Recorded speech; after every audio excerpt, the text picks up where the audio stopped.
नमस्कार, बहुत स्वागत है आपका हिंदी खबर में। मैं हूं आपके साथ सुनील सिंह पौरुष और आप देख रहे हैं आपका अपना खास कार्यक्रम जो कहूंगा सच कहूंगा।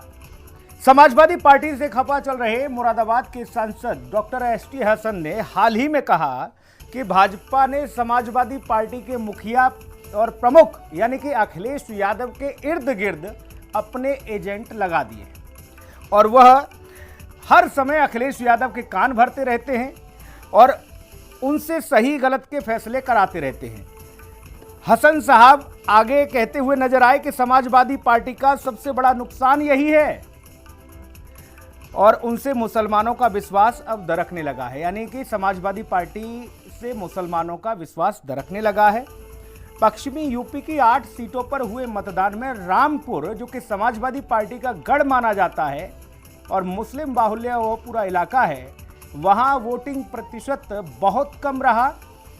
और इसके असल मायने क्या है, क्योंकि बाकी जगह वोटिंग प्रतिशत ठीक था, लेकिन रामपुर में वोटिंग प्रतिशत घटने के साथ ही कई सारे सवाल खड़े हो गए कि आखिरकार अखिलेश यादव ने वहां से दूरी क्यों बनाई और क्या ये बात जो एसटी हसन कह रहे हैं कि अब अखिलेश यादव की पार्टी समाजवादी पार्टी से मुसलमान दरक रहे हैं, इसमें कुछ सच्चाई है। मेहमानों के पास लिए चलते हैं, आपको रूबरू करा देते हैं। मेहमान हमारे साथ जुड़ गए हैं। डॉक्टर कौशल कांत मिश्रा, प्रवक्ता भारतीय जनता पार्टी, हमारे साथ हैं। कौशल जी, बहुत स्वागत आपका। रोहित अग्रवाल जी, प्रवक्ता आरएलडी, हमारे साथ हैं। रोहित भाई का बहुत स्वागत है। हाजी मेहदरीन रंगरेज, प्रवक्ता एआईएमआईएम, हमारे साथ मौजूद हैं, उनका बहुत स्वागत। और वाचस्पति द्विवेदी जी कांग्रेस से हमारे साथ हैं, द्विवेदी जी का बहुत स्वागत है। द्विवेदी जी, समाजवादी पार्टी के अभी ओर से कोई बैठा नहीं, लेकिन आप चूंकि सहयोगी हैं तो पहला सवाल आप ही से बनेगा। हसन साहब ने इशारा किया, उन्होंने कहा कि भाई साहब मुसलमान नाराज हैं, समाजवादी पार्टी से दरक गए हैं, यानी कि कुल मिलाकर ये कि गठबंधन पर भी इसका असर पड़ेगा। और जो स्थिति देखने को मिली परसेंटेज की रामपुर में, उसके पीछे की असल वजह क्या मानी जाए द्विवेदी जी? देखिए, यह उनका व्यक्तिगत बात हो सकती है। यह जो चुनाव में बहुत से लोग रूठते हैं, बहुत से मन जाते हैं, बहुत से लोगों को टिकट नहीं मिलता, तो इस प्रकार की बातें करते हैं। जहाँ तक चूंकि हमारा गृह जिला भी है अखिलेश जी का, तो मुझे जहाँ तक मालूम है कि इस प्रकार की कोई बात तो नहीं है। हसन साहब को शायद टिकट नहीं मिला, इसलिए वो ऐसी बातें कर रहे होंगे। और ज्यादा क्लेरिफिकेशन तो सपा का कोई प्रवक्ता ही बता सकता है कि क्या हो सकता है ये बात। तो अखिलेश जी का गृह जिला तो मैनपुरी है ना जी? अखिलेश जी का गृह जिला तो मैनपुरी है। नहीं सर, इटावा। हाँ, इटावा, वो सैफई गांव में उनका जन्म हुआ, रामपुर में नहीं, वो आजम खान का है। मैं इटावा से ही बिलोंग करता हूँ जी, और हमारे से केवल 12-14 किलोमीटर दूर उनका गांव है। इसलिए मैं कह सकता हूँ, उनके ज्यादा व्यक्तिगत तौर पे मैं जानता हूँ कि कान के कच्चे नहीं है। लेकिन एसटी हसन साहब ने कहा है तो कुछ उनके अंदर बात रही होगी, शायद टिकट न मिल पाने के कारण रहा होगा। लेकिन कहीं ना कहीं ये बात कुछ फर्क तो जरूर है। जैसा रामपुर में वोटिंग कम हुई है, तो ये डबल साइडेड कॉइन है। हो सकता है कि वो बीजेपी का वोट न पड़ा हो सकता है कि वो सपा का वोट न पड़ा हो। लेकिन ये बात सच है कि इसमें कुछ टिकट के बंटवारे की वजह से कुछ दिक्कतें तो जरूर आई हैं और उनसे मत प्रतिशत हो सकता है उनका कम पड़ा हो। लेकिन बाकी जो सीटें हैं उस पर पूरे तौर पर हर सीट हम जीत रहे हैं, इसमें कोई शक नहीं है। मुजफ्फरनगर हम जीत रहे हैं, सहारनपुर हम जीत रहे हैं, और बाकी जितनी सीटें बची हैं, पीलीभीत प्रसाद जी हार रहे हैं, जतिन प्रसाद जी हार रहे हैं। ये पुष्ट सूचना हमारे पास है कि वो सीट बुरी तरह हार रहे हैं। और जहां तक इंडिया गठबंधन का सवाल है, बहुत अच्छे से चल रहा है, हम सब लोगों का ताउन बहुत बढ़िया है और इसमें हमारे बीच में कोई मतभेद नहीं है। ठीक, आज जैसा कौशल कांत मिश्रा जी भारतीय जनता पार्टी से बैठे हैं, वो मुस्कुरा रहे हैं आपकी इस बात पर, इस दावे पर। तो मुस्कुराने के लिए कोई कुछ नहीं कह सकता, मुस्कुरा तो हम भी उनकी बात पे सकते हैं। हाँ। मुस्कुराने पे किसी का रोक तो है नहीं। हाँ। तो मुस्कुराएं ना, आपके पास जो गोपनीय सूत्र आए ईवीएम खुलने से पहले, उस बात पर मुस्कुरा रहे हैं कि भाई साहब बताओ, इन्होंने तो पीलीभीत को काली भीत बना दिया। मैं इसलिए कह रहा हूं कि अब गणना ईवीएम से होने वाली नहीं है। हाँ। जो फैसला सुरक्षित हो गया है, जहां तक हम लोग अंदरूनी बात लग रहा है कि वीवीपैट से अब गिनती होगी, और वीवीपैट से जब गिनती होगी तो दूध का दूध, पानी का पानी हो जाएगा। कोई भी पक्ष या विपक्ष उस पर फिर उंगली नहीं उठा पाएगा। अच्छा द्विवेदी जी, शायद पहली बार ऐसा हो रहा है क्या? ये वीवीपैट वाली वीवीपैट व्यवस्था तो काफी दिन से चल रही है। वीवीपैट 100% गिनती अभी तक सुप्रीम कोर्ट का ऑर्डर नहीं आया था, फैसला सुरक्षित हो गया है। हाँ। लेकिन जैसा हम लोग को कुछ ठीक है। अच्छा वीवीपैट भी उतना ही बताएगा ना जितना ईवीएम में पड़ा होगा, या अलग से वीवीपैट में कट के गिर जाती है पर्ची? जैसे ये देखा होगा हाँ। कि बहुत सी जगह ऐसा हुआ कि वो जो मॉक पोलिंग जो हो रही थी, तो जब वोट प्रत्याशियों के सामने किए जा रहे थे और गठबंधन के साथियों के साथ बल्कि और दलों के साथ भी, तो जो बटन दबाया जा रहा था वो बीजेपी पे जा रहा था। आगे ऐसा क्यों होता है? नहीं, साथ में वीवीपैट से पर्ची आती है तो तत्काल, अब वो पर्ची सारी फूल वाली आ गई होंगी, वो भी बड़ी समस्या हो जाएगी, फिर उस पर भी सवाल खड़ा कर सकते हैं आप लोग। तो ठीक है, मैं हाजी साहब के पास जाऊंगा। हाजी साहब, एसटी हसन साहब कह रहे थे, हालांकि वो समाजवादी पार्टी का विषय है अंदरूनी, लेकिन उन्होंने एक बड़ी बात कही। उन्होंने कहा कि समाजवादी पार्टी से मुसलमान दरक रहा है और यही सबसे बड़ी चिंता की बात और यही नुकसान सपा के लिए। आपकी पार्टी उसे किस तरह से देख रही है? ऐसा तो नहीं कि बैरिस्टर साहब पर भरोसा ज्यादा हो गया है उत्तर प्रदेश के मुसलमानों को?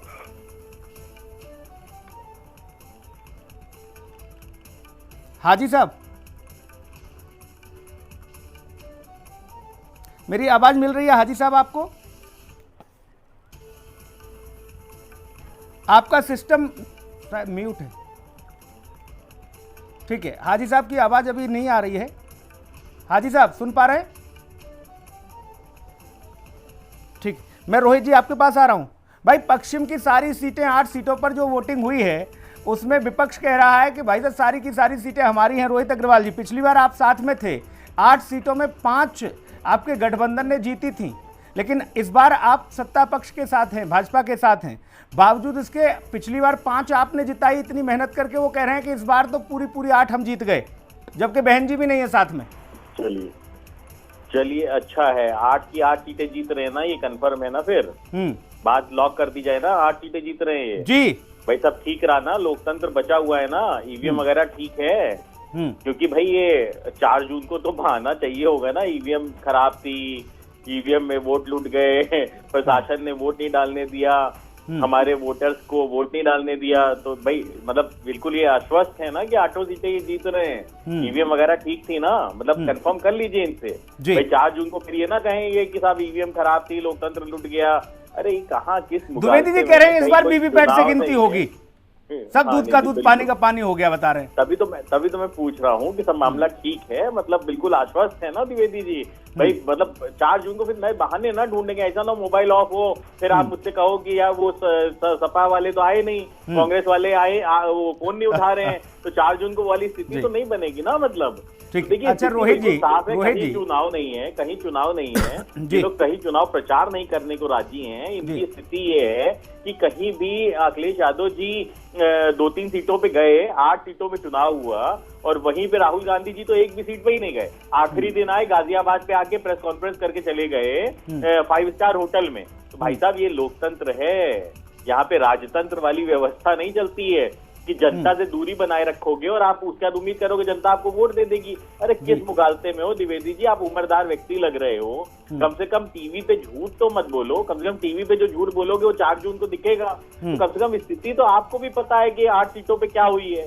अरे 8 सीटों पे कहीं इंडिया गठबंधन का मतलब पंछी भी नहीं दिखाई पड़ा। स्थिति ये थी कि इनका बस्ता लगाने वाले लोग बस्ता फेंक के जा रहे थे, उसके वीडियो तक आ गए कि इनका बस्ता तक लोगों ने फेंक दिया। तो आप कहाँ किस मुगालते में है, कहीं कुछ नहीं, कोई चुनाव नहीं है भाई साहब। ये सब किसी भी जनता को आप ऐसे भ्रष्टाचारियों को दोबारा चुनने की कोई उत्साह नहीं है, कोई उनको जरूरत नहीं है। जनता को क्लियर है यशस्वी प्रधानमंत्री नरेंद्र मोदी जी के नेतृत्व में वो आगे बढ़ रही है। अब वो इनके झांसे में आने वाली नहीं है। पहले ये कहने लगे राजपूत नाराज है, अब आज तो कुछ चमचा मीडिया की स्थिति ये थी, जो चमचा मीडिया है वो ढूंढ रहे थे, अरे भाई साहब वो राजपूत कहाँ गए जो नाराज थे, क्योंकि वो एक पर्टिकुलर सीट पे एक पर्टिकुलर विधायक का पूर्व। अच्छा, इसके पीछे क्या कारण माना जाए रोहित जी? ये जो रामपुर में वोटिंग प्रतिशत कम रहा, पिछली बार उपचुनाव में ये आरोप लगा समाजवादी पार्टी की ओर से कि भाई साहब हमारे कार्यकर्ता, हमारे जो वोटर थे उनको निकलने नहीं दिया गया, दरोगा ने ऐसी बाउंड्री लाइन खींच दी इस बार क्या हो गया? तभी तो मैंने पूछ लिया था पहले राउंड में कि सब कुछ ठीक था ना, मतलब कहीं कोई दिक्कत तो नहीं हुई। बाकी मैं आपको रामपुर की स्थिति बता दूं, जैसे एसटी हसन साहब का इन्होंने अपमान किया, एक सिटिंग मुस्लिम सांसद से आप पर्चा भरवाते हो, उसके बाद आप एक आयातित कैंडिडेट लेके आते हो रुचि वीरा को और उसका पर्चा भरवा देते हो। मतलब आपने जानबूझ के एक मुस्लिम कैंडिडेट को आपने अपमानित किया। अभी हमारे कांग्रेस के प्रवक्ता मित्र कह रहे थे मुस्लिम तो हमारे साथ ही आएगा। ये जो ठेकेदारी है ना मुसलमानों की, इसको बंद कर दीजिए भाई साहब, क्योंकि अब मुसलमान भी समझ चुका है, वो भी विकास की धारा के साथ जाना चाहता है। आप सिर्फ ये समझते हैं कि मुसलमान, मैं बीजेपी के पास जाऊंगा अभी। डॉक्टर कौशल कांत जी, आपके पास आ रहा हूं। एसटी हसन साहब ने पहले चरण के वोटिंग से पहले ही ये कह दिया था कि भाई साहब समाजवादी पार्टी के लिए बहुत बड़ा नुकसान है। भाजपा ने अपने एजेंट, बड़ी जोर शोर से कहा कि अपने एजेंट सेट कर दिए हैं अखिलेश के इर्द गिर्द, उन्हीं के सुनते हैं। तो ये ओम प्रकाश राजभर भी कुछ समय पहले और अभी भी कहते हैं, अब तो आपके मंत्री हैं, वो कहते हैं कि भाई साहब कुछ लोग हटकर कुछ लोग सटकर सब भाजपा का साथ दे रहे हैं। ये वही वाली बात है क्या? अब देखिए, जिस तरीके से विकास की राजनीति चल रही, देश आगे बढ़ रहा है, सभी लोग अपनी विचारधारा को बदल करके भारतीय जनता पार्टी की सबका साथ सबका विकास सबका प्रयास और सबके विश्वास की विचारधारा को शामिल कर रहे हैं। तो हो सकता है, पता नहीं कब अखिलेश जी को भी मन बदल जाए और वो शामिल हो जाए, तो कुछ भी हो सकता है। क्योंकि ये वही अखिलेश जी हैं जिनके बारे में कांग्रेस के लोग कहते थे अखिलेश वखिलेश, और ये उनके लिए कहते थे चिरकुट पार्टी। तो इनका कोई मतलब ईमान धर्म तो नजर नहीं आता। ये अभी इंडी गठबंधन जो बना है, आप देखिएगा, ये अपॉर्चुनिस्टिक गठबंधन है। दुनिया भर के एक दूसरे से अपोज कैरेक्टर का मिलान है सबका। सब एक दूसरे का विरोध करते हैं, लेकिन केवल 5 साल की सत्ता पाने के लालच में सब एक साथ हैं। जैसे ही 4 जून में 400 पार होगी और फिर एक बार मोदी सरकार होगी, तो ये देखिएगा फिर सिर्फ फटौल करके सब अलग अलग नजर आएंगे। चिंता न कीजिए, उसके बाद कुछ नहीं होने वाला। ये रामपुर में इस बार आपके दरोगा ने फिर वोट नहीं डालने दिया, बता रहे हैं सब लोग। बोले फिर रोक दिया भाई साहब, देखो सपा के वोटरों को। पहले भी दरोगा जो था इलेक्शन कमीशन का था, आज भी दरोगा इलेक्शन कमीशन का जी। तो ठीक है, भारतीय जनता पार्टी के कार्यकर्ताओं में कोई दरोगा अभी तक नहीं है। हाँ, ड्यूटी के बाद भले कोई हो सकता है। हाँ। तो ये तो इनका काम है आरोप लगाना। और अगर राहुल गांधी की बात कर लेते हैं, राहुल गांधी का भी 3-4 दिन पहले स्टेटमेंट था कि वो 80 सीटें आ रही हैं। आज मैं टीवी पे बैठा देखा तो कहीं बोल रहे हैं 120 सीटें आ रही हैं। प्रियंका गांधी कहीं कहती हैं 100 सीटें आ रही हैं। नहीं, अभी तो बोले 102 पर ही, अभी तो 102 पर ही वोटिंग हुई है भाई साहब। नहीं, टोटल की बात करें ना, टोटल की नहीं, जैसे जैसे चरण बढ़े उस हिसाब से फिर बात भी बढ़े आगे। तो अरे भाई, बहुत अच्छी बात है। कांग्रेस के प्रवक्ता यहाँ बैठे, उन्होंने कहा कि 8 पे 800 आ रहे हैं, हमारी बधाई है। हाँ। बहुत बहुत मुबारक हो। ठीक है, भगवान करे कि विपक्ष एक हाजी साहब की एक प्रतिक्रिया ले लेता हूँ। डॉक्टर साहब एक सेकंड रोकूंगा आपको।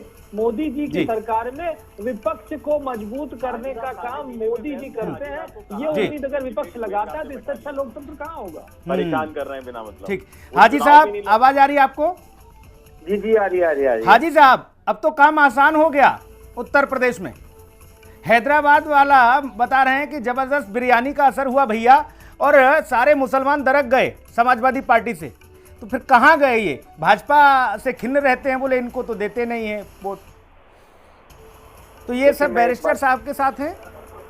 देखिए, मैं क्या कह रहा हूँ, बैरिस्टर साहब के साथ पूरे देश के जितने भी मुस्लिम हैं, SC ST OBC हैं, सब लोग धीरे धीरे जुड़ते जा रहे हैं और हमारा कारवां बड़ा होता जा रहा है। दूसरी ST हसन साहब को तो सदर साहब ने पहले ही लोकसभा में कहा था कि आपका टिकट कटेगा।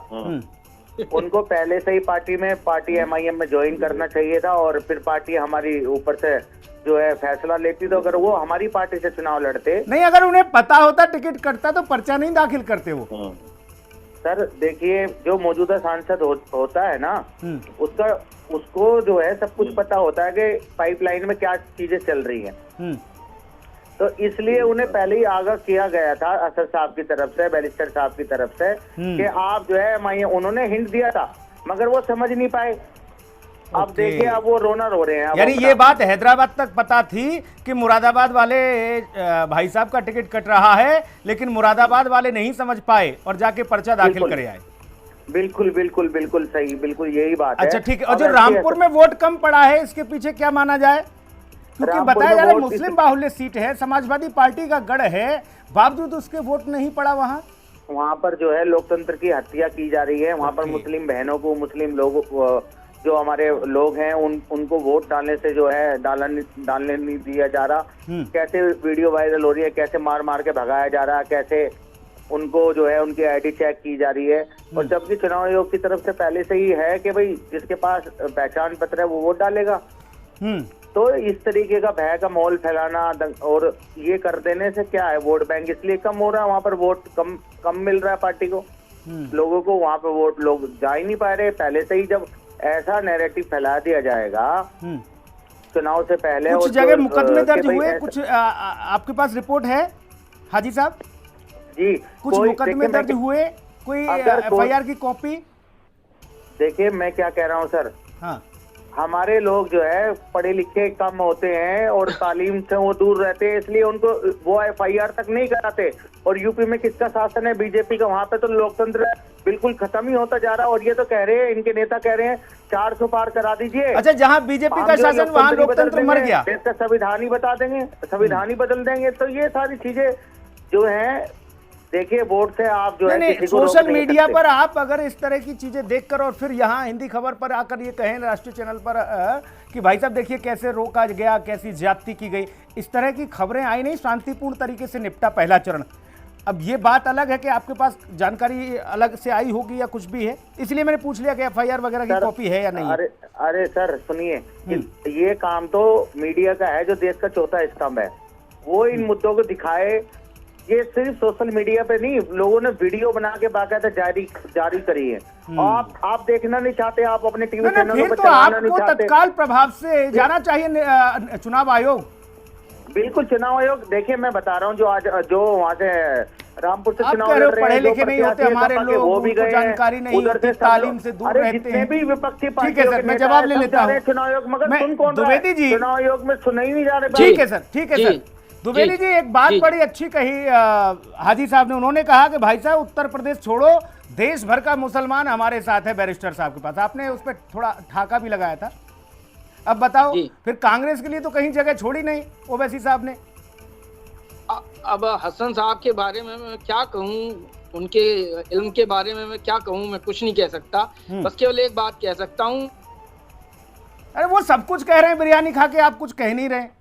राव साहब के साथ जब ये थे और वो जब बीजेपी का हर जगह सपोर्ट कर रहे थे, हर दिल पे सपोर्ट कर रहे थे, तब जब वो बता दे जो कारवां लुटा था वो सबको पता है। लेकिन ओवैसी साहब ने कब, कैसे, कहाँ लुटवाया, ये बताएं।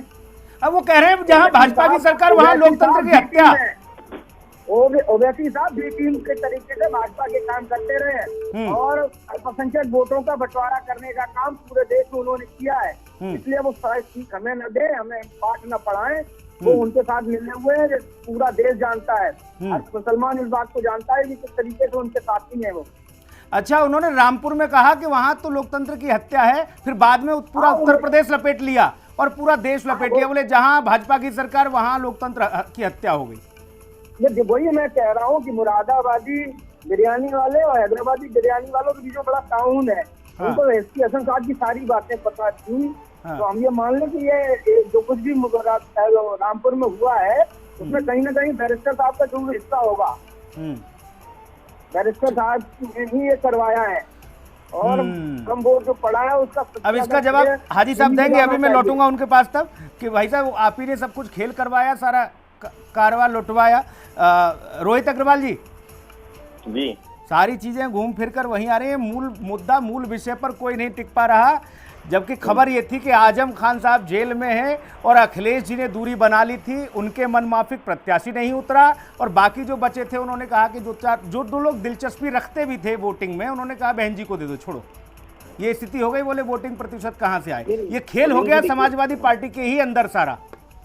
ऐसा माना जाए सुनील जी, एक स्थिति बिल्कुल साफ है कि आज जो धर्म की राजनीति करते थे, जो जातियों की राजनीति करते थे, जनता ने उनको नकारने का काम किया है। जनता को बिल्कुल समझ चुकी है कि धर्म के नाम पे, जातियों के नाम पे ये वोट बटोरना चाहते हैं, जिसके अलावा इनको कुछ नहीं चाहिए।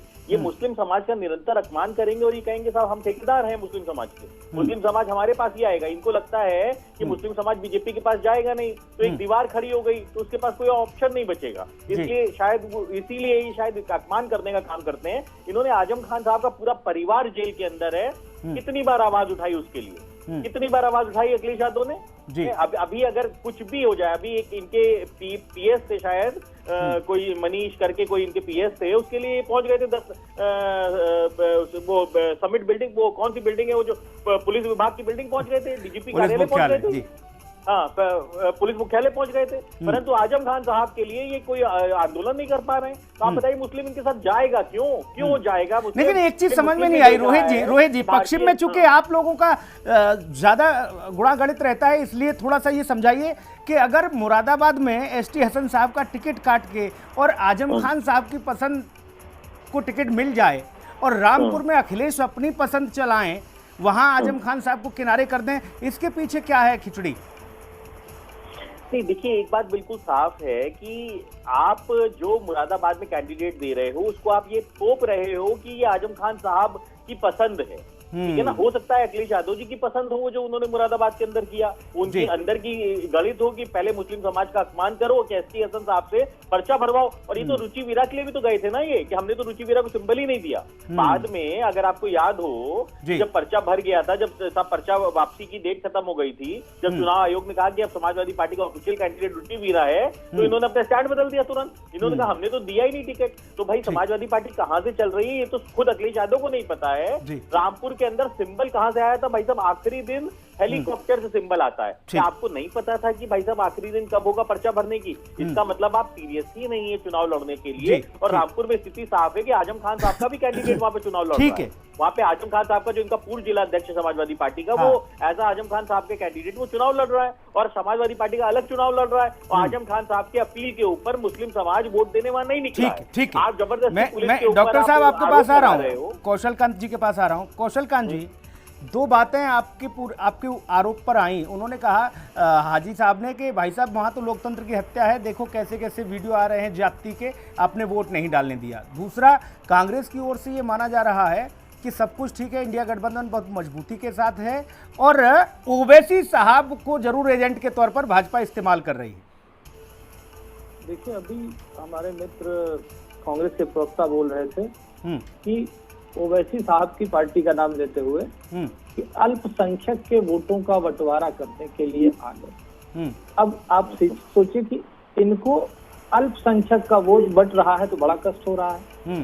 दूसरी तरफ जो हमेशा से ये करते आए हैं, हिंदुओं के वोटों को जातियों में बांट करके आज जितनी भी जाति आधारित राजनीति करने वाले लोग हैं सबके साथ खड़े होकर के ये बात कर पा रहे हैं। इसी से ये पता चलता है कि ये देश के बारे में और जनता के बारे में कैसे सोचते हैं। जी, इन्होंने कांग्रेस की हमेशा से नीति रही है, हिंदुओं को जातियों में बांटो, मुसलमानों को जोड़ो और राज करो। ये आज इन्हें सिर्फ इसलिए कष्ट हो रहा है क्योंकि अल्पसंख्यक के वोटों को बांटने वाला एक और बंदा पैदा हो गया। जी। दूसरी बात, जो हमारे असदुद्दीन वाली पार्टी के साहब बोल रहे थे जी, इनके बारे में तो क्या ही कहा जाए। इनका लोकतंत्र कर्नाटक में खतरे में नहीं आया, जहां पर कि कांग्रेस की एक नेता की बिटिया को फयान नाम के एक बंदे ने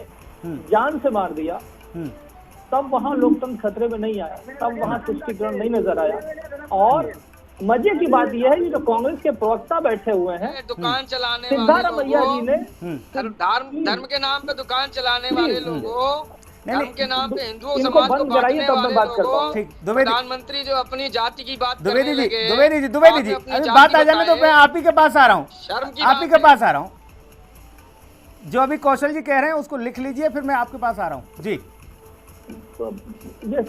मतलब थोड़ा इंट्रोड्यूस कीजिए क्योंकि मैं देख नहीं पा रहा हूँ कि जेल पे रिस्पॉन्ड कौन कर रहे हैं, जिससे मैं उनका भी जवाब दे पाऊँ। वाचस्पति द्विवेदी जी हैं, कांग्रेस प्रवक्ता हैं। हाँ, तो मैं इनसे यही पूछना चाहता हूँ, वहाँ सिद्धारमैया कह रहे हैं कि ये कानून का मामला है, आपस में प्यार का मामला है।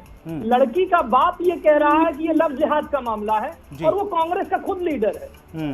उसके बाद आप पिछला इलेक्शन याद कीजिए, कांग्रेस के ही एक लीडर थे, शेड्यूल कास्ट थे, दलित थे, उनके ऊपर एक मॉब ने जाकर के अटैक किया था और कांग्रेस ने उसका भी साथ छोड़ दिया था। ठीक है। इससे कांग्रेस का काला कैरेक्टर उजागर होता है, इससे उनकी हकीकत समझ में आती है। इनको तुष्टीकरण के नाम पर जी अल्पसंख्यक को एक वोट बैंक बना करके छोड़ दिया। जी जब देश आजाद नहीं हुआ था जी उस समय देश में जो साक्षरता दर थी, ठीक है, हिंदू और मुस्लिम की कंपेयर की जाती थी, तो मुस्लिम की साक्षरता, अभी हम लोग चर्चा फैक्चुअल बात कर रहे अभी हैं। पहले चरण के 8 सीटों अरे को तो लेकर और फैक्ट नहीं बताएंगे तो कैसे? नहीं ठीक जो है, इन्होंने काली नहीं कौशल जी एक सेकंड मैं ये जानना चाह रहा हूं सर आपसे, रामपुर में वोटिंग प्रतिशत का लगातार गिरना, ऐसा तो है नहीं कि रामपुर की जनता किसी अन्य देश में रहती हो, हम सब लोग जाते आते हैं, सब सिस्टम पूरा वहाँ है। इसका प्रतिशत गिरना ये चुनाव आयोग से लेकर और कहा जाता है पूरे सिस्टम पर सवाल खड़े करता है कि क्यों आखिर प्रतिशत घट रहा है, क्यों रुचि नहीं वहाँ के वोटर की वोट करने में। उनकी चॉइस का अगर कैंडिडेट नहीं होगा तो शायद उन्होंने ये चूज किया होगा कि वो वोट करने नहीं जाएंगे, लेकिन ये जनता का फैसला है और हम जनता के फैसले पे कभी सवाल नहीं उठा सकते। लेकिन सबसे अच्छी बात ये है कि आजादी के बाद से लेके 51 से लेके आज तक वोटिंग परसेंट हर बार साल दर साल 10-10 साल के आंकड़े अवेलेबल हैं, देख सकते हैं वो ग्रेजुअली बढ़ रहा है और एक मजबूत लोकतंत्र की तरफ भारतवर्ष बढ़ रहा है। हो सकता है वहां पे उनकी चॉइस का कैंडिडेट नहीं हो, इसलिए उन्होंने वोट नहीं किया हो, लेकिन भारतीय जनता पार्टी की जो विचारधारा है वो सबका साथ, सबका विकास, सबका प्रयास है। हमारे लिए लाभार्थी ही सबसे बड़ी जनता है और उन्हीं का ख्याल रखना और उन्हीं का ख्याल रखते हैं, जिसमें न कोई जाति होती न कोई धर्म होता है। नहीं तो आपने तो अपना कैंडिडेट उतारा था, क्या वो रामपुर के लोगों की पसंद नहीं? देखिए अभी आपने कांग्रेस के प्रवक्ता से पूछा तो उनका कैंडिडेट जीत रहा है, 4 जून को हम बता देंगे। नहीं उन्होंने तो बात ही अलग कर दी पूरी, वो सब बातें हवा हवाई बता रहा हूँ ना। देखिए मैं ज्यादा बढ़ के नहीं बोलना चाहता हूँ। 4 जून को इसी सीट के ऊपर दोबारा डिबेट कर लेंगे, रिजल्ट सामने आ जाएगा। रामपुर के अंदर जिस तरीके से ना आजम का आजम बढ़ा, ना दूसरे वाले आजम का ये गढ़ बचा रामपुर, तो पिछले चुनाव में भी यही हुआ था, विधानसभा चुनाव में भी यही हुआ था। कहाँ बचा? नहीं बचा जी, कोई नहीं बचा। केवल लाभार्थी योजना चल रही है, देश का विकास चल रहा है, पॉजिटिव राजनीति चल रही है, सकारात्मक नीति की बात हो रही है। दूसरी तरफ विपक्ष केवल नकारात्मक राजनीति कर रहा है। शायद यही वजह है कि वहां के वोटर। रोहित जी ये तो जग जाहिर है और दिख भी रहा है, जनता के बीच में जाने से लेकर और सारी चीजें स्पष्ट हो रही हैं। रोहित अग्रवाल जी के पास जा रहा हूं। कहा जा रहा है कि भाई साहब ये चुनाव सोशल मीडिया के द्वारा लड़ा जा रहा है, जो लोग मैदान में उतर रहे हैं वो ठीक हैं, बाकी तो सब लोग सोशल मीडिया से ही खेल रहे हैं और फिर बाद में जब परिणाम आएंगे तो कहेंगे कि भाई साहब ना वीवीपैट काम आई ना ईवीएम काम आई। ऐसा है क्या? देखिए एक बात बिल्कुल साफ है सुनील जी कि विपक्ष पूरी तरीके से हताश है और लोकतंत्र के लिए बहुत अच्छी तस्वीर नहीं है। लोकतंत्र के लिए बहुत अच्छी बात नहीं है कि विपक्ष इतना हताश हो, क्योंकि विपक्ष को कहीं ना कहीं जनता के बीच में रहना चाहिए और जनता के मुद्दों को सरकार तक पहुंचाने का काम करना चाहिए। जी भाई, आप 5 साल तक आप गायब रहेंगे, 5 साल तक आप अपने ऑफिस से बाहर नहीं निकलेंगे, ट्विटर से बाहर नहीं निकलेंगे, जनता के बीच से संवाद आपका दूर हो जाएगा। जैसे अगर हम उत्तर प्रदेश की प्रेजेंटली बात कर लें तो यहाँ पे एक मुख्य विपक्ष है समाजवादी पार्टी, जिसके अध्यक्ष आज भी अपने आप को मुख्यमंत्री ही समझते हैं, वो मुख्यमंत्री की कुर्सी से उतर नहीं पाए। जी तो जब आप अपने आप को जनता से कनेक्ट, राहुल जी तो कई हजार किलोमीटर पांव चले। हाँ, लेकिन गैर राजनीतिक यात्रा, आप राजनीतिक पार्टी हैं, अगर आप गैर राजनीतिक यात्रा निकालते हैं तो आप एनजीओ खोल लीजिए, बंद कर दीजिए राजनीतिक पार्टी। भाई जरूरत क्या है, आपको समाज सेवा ही तो करनी है। भाई आप अगर गैर राजनीतिक यात्रा निकाल रहे हैं, इसका मतलब ये है कि आप उसको राजनीति से नहीं जोड़ सकते ना। उस आपके जो चलने को 10,000 किलोमीटर को हम राजनीति से कैसे जोड़ दें? और अगर वो कांग्रेस पार्टी ने खर्चा किया है तो ये भी एक तरीके का भ्रष्टाचार ही है कि आप गैर राजनीतिक यात्रा राजनीतिक पार्टी के फंड से अगर आप चला रहे हो तो ये भी एक तरीके का भ्रष्टाचार है। ये एक अच्छा सवाल है जो चुनाव के बाद इसके ऊपर भी काम होगा कि भाई कांग्रेस की एक पॉलिटिकल पार्टी जिसको कि अलग तरीके के बेनिफिट्स मिलते हैं, वो गैर राजनीतिक यात्रा निकालती है, तो कैसे निकाल सकते हो आप गैर राजनीतिक यात्रा? तो स्थिति बिल्कुल साफ है कि जो आप निकाल रहे थे वो फोटोशॉप के अलावा कुछ नहीं था। कहीं ना कहीं आपने अच्छे अच्छे कैमरे और कितना चेताओगे अभी द्विवेदी जी? अभी फिर कहेंगे कि अभी राहुल जी ने खुद ही कहा था मंच से, बोले भाई साहब ट्रेन का टिकट खरीदने के पैसे नहीं छोड़े इन लोगों ने। अब आपने और कह दिया कि इनकी यात्रा की भी जांच कराओ रोहित जी, क्यों मैं चिंता बढ़ा रहे हैं? एक बात बता दूं सुनील जी, पैसे की राजनीति में कोई जरूरत नहीं होती है। राजनीति के अंदर आपको कहीं ना कहीं मंशा की जरूरत होती है, आपको कहीं ना कहीं इच्छा शक्ति की जरूरत होती है। आप जनता के बीच में जाओगे तो पैसा तो जनता देती है ना, आपको जरूरत क्या है? आप बात कीजिए, अरे जनता देती है, उस पर भी तो बवाल है, बोले चंदा कहाँ से द्विवेदी जी इनको कौशल जी की पार्टी को मिल गया इतना, उस पर भी तो बवाल खड़ा कर दिया। कौशल जी की पार्टी को, नहीं ठीक बात है, कौशल जी की पार्टी को चंदा मिल गया तो इलेक्टोरल बॉन्ड कांग्रेस ने क्यों ले लिए 1400 करोड़ रुपए के? भाई खुद भी 1400 करोड़ रुपए के इलेक्टोरल बॉन्ड ले लोगे, लेकिन कौशल कांत जी से कहोगे कि भाई साहब चंदा क्यों मिल गया? आज जो कौशल कांत जी की पार्टी का आप डेटा लेके बैठे हो, ये डेटा 2014 से पहले का कांग्रेस का क्यों नहीं मिल रहा है हम लोगों को? क्योंकि सब नगद में लेके घर पहुंच गया, वो तो राजनीतिक पार्टी तक पहुंचा ही नहीं। द्विवेदी जी, समझिए, द्विवेदी आप जी राजनीतिक पार्टी के नाम पर चंदा लेते हो और टिप्पणी द्विवेदी जी के लिए लेता हूँ रोहित भाई। द्विवेदी जी आप सुन पा रहे हैं? जी जी बिल्कुल। द्विवेदी जी जवाब दीजिए। सबसे पहले तो मैं भाजपा के मित्रों ने जो कहा था धर्म की बात ना करने के बाद जाति की बात वो याद करा रहे थे, फिर वो धर्म पे आ गए, फिर जो इनका पूरी पार्टी का काम ही यही है धार्मिक ध्रुवीकरण पे पूरी सियासत करना, और इनके प्रधानमंत्री जी राष्ट्रपति जी की भी जात बताने लगते हैं, अपनी भी जात बताने लगते हैं, फिर भूल जाते हैं, फिर कहते हैं नहीं अपॉर्चुनिटी टाइम पे कहने लगते हैं नहीं केवल दो जाति हैं, एक गरीबी और एक अमीरी, दो जाति हैं। एक सेकंड द्विवेदी जी, अब ठीक है, अब आखिरी पड़ाव चल रहा है बहस का, कम से कम फिर आप शुरुआत में ले गए। मैं कह रहा हूँ आखिरी में ये बताइए कि क्या ऐसी मजबूरी है कि इंडिया गठबंधन के पहले चरण में तमाम दिग्गज नेता मंचों पर नजर नहीं आए एक साथ? उसके पीछे की क्या वजह थी? 102 सीटें ये मान ली थी कि ये छोड़ो यार, इनका प्रयोगशाला में रख दो इनको। अच्छा ठीक है सुनील जी, आप बिल्कुल सही कह रहे हैं। हमें तो फिर ये बता दीजिए मत प्रतिशत फिर रामपुर का क्यों नहीं बढ़ा?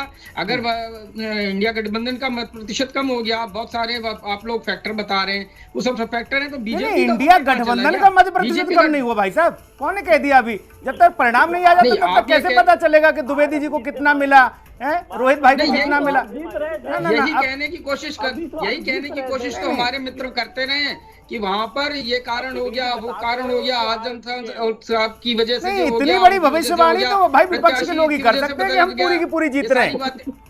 ये सारी चीजें आपने कही, वही बात तो मैं कह रहा हूँ, यही सारे बातें तो अभी तक ये कहते रहे, आप सब लोग ये कह रहे हैं, हम वही बात कह रहे हैं कि जो हमारे प्रवक्ता जी कह रहे हैं, जो मेरा जो सवाल था उस पर बताइए, क्या क्यों आखिर ऐसी स्थिति रही? 4 महीने पहले तक सर ऐसी स्थिति क्यों रही? पहले तक उनको नहीं पता था, तब इंडिया गठबंधन के साथ थे, तब चलने के लिए भी बात हो गई। अगर इसी प्रकार से हम बात कर दें तो डांडी मार्च जो हुआ था, फिर ये कह दीजिए वो भी व्यक्तिगत यात्रा थी गांधी जी की, वो राजनीतिक यात्रा नहीं थी, वो कांग्रेस के बैनर के तहत सारा काम हुआ था। तत्कालीन मूल सवाल का तो जवाब दे दीजिए, मूल सवाल का तो जवाब दे दीजिए। यात्रा को कंपेयर करेंगे नहीं, क्या वजह मानी जाए? क्यों नहीं कर सकते? जब आप राजनीतिक यात्रा बोलने लगे, जब उसमें झंडे चल रहे हैं, हमारे नेता सारे चल रहे हैं, तब आप कैसे कह रहे हैं? हम आपके बीच में नहीं बोला, मैं आप लोगों के बीच में नहीं बोला, आपकी बात नहीं समझ में आ रही है। एक एक करके बोले तो मैं आपको जवाब दे सकता हूँ, एक एक करके बोलिए ना। ठीक है, देखने लगना। ठीक है रोहित जी, ठीक है रोहित जी, द्विवेदी जी मूल सवाल का जवाब दे दीजिए। तो किसी पार्टी विशेष की बात नहीं थी तो किसकी बात थी? ठीक है, क्या वो भाजपा की बात हो रही थी? अच्छा द्विवेदी जी, कम्युनिस्ट पार्टी या किसी अब ये तो बता दीजिए द्विवेदी जी, अब इतना तो बता दीजिए, इटावा में राहुल जी और प्रियंका जी और खड़गे जी से लेकर सारे लोग और अखिलेश जी कब आ रहे हैं मंच पर, इटावा में खास तौर पर? क्योंकि आप तो वहीं से हम लोगों ने यहाँ से कांग्रेस पार्टी ने और प्रस्ताव दिया था कि खड़गे जी को इटावा से लड़ाया जाए, क्योंकि काशीराम जी एक ही बार सांसद हुए, वो भी इटावा से, वो फॉर्मूला यहाँ बन सकता था, लेकिन कोई कारण हुआ, कभी उन्होंने कहा कि हमें राष्ट्रीय परिदृश्य में सभी सीटों को देखना होगा, इसलिए हम लोग तो खड़गे जी को बनाना चाह रहे थे। अभी जहाँ तक आप ये बात कर रहे हैं, अभी देखिए अभी रैली हो रही है झारखंड में, हमारी रैली होने वाली है, उसमें राष्ट्रीय सभी पार्टियों के लोग वहाँ पे मौजूद होंगे। ऐसा नहीं है इंडिया गठबंधन जो होगा, आज भी आपने देखा कि अखिलेश जी और राहुल जी मंच साझा कर रहे थे। अभी तो बहुत सारी सीटें हैं, 8 ही सीटों पे तो बात हुई है। मैंने इसीलिए पूछा 102 सीटों पर जो चुनाव हुआ वो प्रयोग के लिए था कि देख लेते हैं, फिर बाकी तो बचेंगी जितनी उन पे देखा जाएगा, जोरदारी से लड़ेंगे।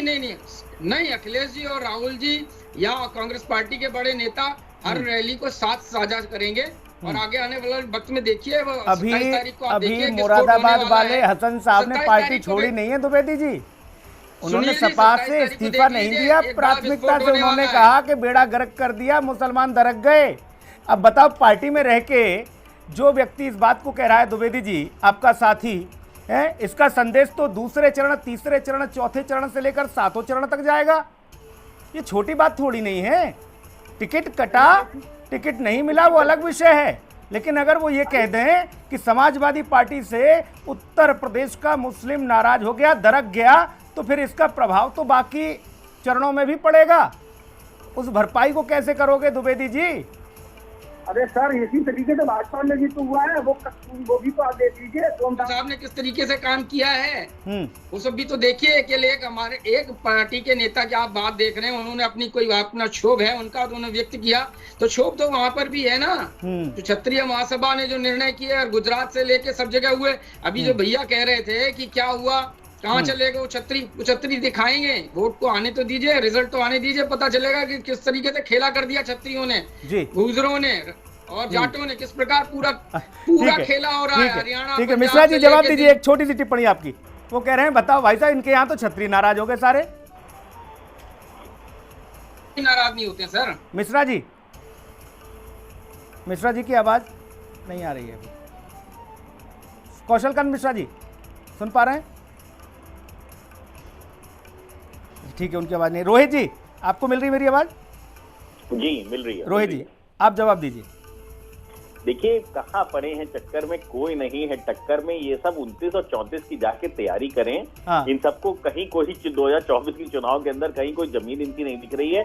400 पार का नारा जो यशस्वी प्रधानमंत्री नरेंद्र मोदी जी का है, उसको सार्थक करने के लिए हम लोग संघर्ष कर रहे हैं। और हमारा जितना भी जनता के बीच में संघर्ष है वो 400 पार के लिए है। चुनाव तो हम पहले ही जीत चुके हैं और खुद द्विवेदी जी कह रहे हैं चुनाव हम जीत चुके हैं। तो अब आप खुद कांग्रेस के प्रवक्ता अगर यहाँ पे टीवी पे आके कह रहे हैं कि भाई साहब चुनाव तो हम हार गए, 102 सीटों में से अब हमारा तो कुछ बचा नहीं, हमारे वोटर को वोट ही नहीं डालने दिया, तो अब बचा क्या है इनका? बचे वो दूसरी चीज कांग्रेस करेगी क्या?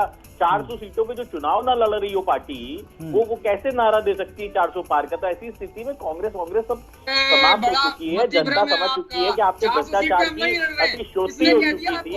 अब फिलहाल 10-15 साल आप पहले अपनी तैयारी करिए। गैर राजनीतिक यात्रा डांडी मार्च की बात कर रहे थे तो थोड़ा सा इंतजार करिए। अरे द्विवेदी जी पीडीए में कहाँ से होते हो? अभी बोलना शुरू करूंगा तो फिर दर्द होने लगेगा। मेरे बीच में बोल रहे हो, आपके बीच में मैं तो नहीं बोल रहा था। इतने बुजुर्ग व्यक्ति हो, इतना आपको अक्ल नहीं है कि आप दूसरे के बीच में बोल रहे हो, है ना? पीडीए में आप कहाँ से होते हो द्विवेदी जी? अरे पहले बताओ, छत्रियों को बता रहे हो विरोध कर रहे हैं। अच्छा ये भी दिन देखना था कांग्रेस को, ये भी दिन देखना था कांग्रेस को, जो अकेली कांग्रेस अपने दम पर पूर्ण बहुमत का लेकर आती थी, आज वो डंके की चोट पर कह रही है कि भाई साहब 400 हम नहीं लड़ रहे। ऐसा ना बोलो, भाजपा ने भी हम नहीं लड़ रहे 400। काहे हमारे गले में मरा हुआ सांप डाल रहे हो? 400 नहीं लड़ रहे। लोकतंत्र है, यहाँ राजतंत्र नहीं चलता, यहाँ गांधी परिवार की राजगद्दी नहीं है ये कि रॉबर्ट वाड्रा ने बट से मुंह खोल दिया कि हम लड़ेंगे, हमारा मन है अमेठी लड़ने का। तो रॉबर्ट वाड्रा में महात्मा गांधी को देखने वाले कांग्रेसी अब इनकी आत्माएं इधर उधर के दलों में भटक रही है। जिस तरीके से रोहन गुप्ता, जिस तरीके से इनके गौरव वल्लभ इधर उधर चले गए, वैसे ही बचे हुए कांग्रेसी भी कुछ दिनों में एक सवाल और आ रहा है कौशलकांत जी, आपके पास आ रहा हूँ। लगाएंगे उसके कौशलकांत जी, आपको आवाज मिल रही मेरी? जी हाँ मिल रही। कौशलकांत जी एक सवाल और आ रहा है घूम फिर कर, कहा जा रहा है कि भाई साहब देखो सबसे ज्यादा दिक्कत भाजपा को है, भाजपा जा रही है ये 400 या उत्तर प्रदेश में 80 कुछ भी कहें, लेकिन इनको वोट मिलने वाला नहीं, इसीलिए ये लोग एड़ी चोटी का जोर लगा रहे हैं। अब लो कांग्रेस के प्रवक्ता जिस तरीके से यहाँ बैठ करके बात कर रहे हैं, इसी डिबेट में कभी वो हार जाते हैं और कभी वो अपने आप जीता हुआ कहने लगते हैं। तो ये जो इंडियन नेशनल कन्फ्यूजन पार्टी है, इसके जो राहुल गांधी जी हैं, जो अपनी सीट छोड़ करके वायनाड जा चुके हैं, जिनके लिए उत्तर प्रदेश की जनता समझदार नहीं है, वो आकर के कुछ नहीं करने वाले हैं। समाजवादी की बटी हुई जीतों की दुपट्टियां पलित करने वाले, वो और कम होने वाली है। तो यही कह सकता हूँ, जिस तरीके से कांग्रेस अपनी राजनीति कर रही है, उत्तर प्रदेश में इनके जो मेन अपनी अमेठी और रायबरेली की सीट छोड़ करके भाग जाना, इससे बड़ा मतलब लोकतंत्र के क्या हो सकता है? और छोड़ के भाग गया। अरे भाई अभी तक घोषित नहीं की ना, रायबरेली और रायबरेली और अमेठी तो नहीं है ना। अरे अमेठी में जिस तरीके से हमारा इंतजार कर रहे इतने हैं, दिनों की सरकार होने के बाद जो अमेठी का हाल था, वहाँ पर परिवार वाले 400 का दम है, घोषित करिए ना प्रत्याशी रायबरेली में, लोगों को क्यों नहीं कर रहे हैं? बिजली का कनेक्शन नहीं द्विवेदी मिला था, जी, कोई उद्योग नहीं लगे हुए थे, ठीक, कुछ भी नहीं लगा हुआ था। अमेठी की जनता ने ठीक है कौशल जी, ठीक है, राजकुमार को आईना ठीक दिखाया है और भागते कौशल जी, हुए घूम रहे हैं। ठीक है। अभी द्विवेदी जी, भैया, अब एक सेकंड, द्विवेदी जी, द्विवेदी जी, द्विवेदी जी, एक सेकंड, प्रधानमंत्री एक जी भी सेकंड। आपके वहां से यहाँ आ गए, वाराणसी लड़ गए, ना दो, अब वो भगोड़े गए, उनको अच्छा लगेगा। कांग्रेस का बटन दबाओगे कि भाजपा का बटन दबाओगे? आप अपनी कॉन्स्टिट्यूएंसी में कांग्रेस का बटन दबाओगे कि भाजपा का बटन दबाओगे? दिल पे हाथ रख के बोलो, आप दिल पे हाथ रख के बोलो। पीडीए में आप शायद कहाँ होते हो? कहाँ पे है पीडीए में आपकी जाति? आप ब्राह्मण समाज से आते हो, बताइए कहाँ आपसे अखिलेश यादव कहाँ कह नहीं रहे हैं ठीक कि है, आप अब विरोध वो कोई बटन दबाए, वो उनकी स्वेच्छा है। अरे भैया, वो साइकिल, आपको क्या मतलब? वो साइकिल पर सवार है, कुछ बताएं, खत्म हो गई। वो साइकिल पर सवार है। प्रधानमंत्री नरेंद्र मोदी जी जब काम कर रहे हैं, दिख रहा है जनता को, तो वोट देगी ना जनता। अरे आपके कहने से थोड़ी ना काम बंद हो जाएगा। ठीक है रोहित जी, ठीक है, हमने भी तो अपना गठबंधन बदला ना, हमने भी तो काम देख के भारतीय जनता पार्टी का प्रधानमंत्री जी का, हमने भी तो अपना गठबंधन बदला ना।